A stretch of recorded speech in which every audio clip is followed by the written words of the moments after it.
Bible ఉన్న భక్తులను మనం చూస్తూ వస్తుంటే ఎంతో మంది భక్తులు వారి యొక్క అనుభవాలను, వారి జీవిత విధానాలను ఎలా భక్తిగా నడిపించుకున్నారో మనం చూస్తున్నాం.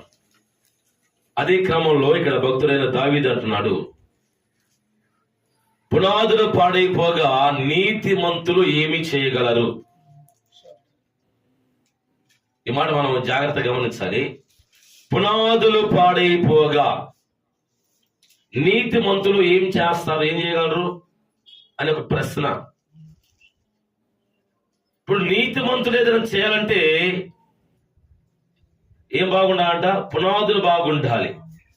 అసలు పునాదులే పాడైపోతే, పునాదిలోనే బలం లేకపోతే, పునాది బలహీనపరచబడితే, పునాది కాస్త లూజ్ గా ఉంటే కుదురుతుందా? అది ఎంతటి పెద్ద గృహమైనా, ఎంత పెద్ద భవనమైనా సరే, పునాది బలంగా లేకపోతే ఆ భవనం లేదా ఆ గృహము లేదా ఆ నిర్మాణము పాడైపోవటమే.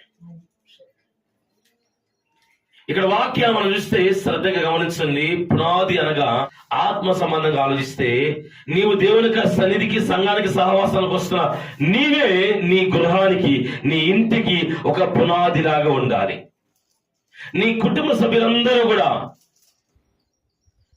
పునాదిగా ఉంటున్న నీ ద్వారా వారు రక్షించబడాలి, వారు నీతిమంతులుగా మార్చబడాలి, వారు క్షేమకరంగా ఉంచబడాలి. అంటే గనక ఇంటిలో నీవు నీ గృహానికి, నీ ఇంటికి ఒక బలమైన భక్తి కలిగిన పునాదిలాగా నువ్వు ఉండాలి.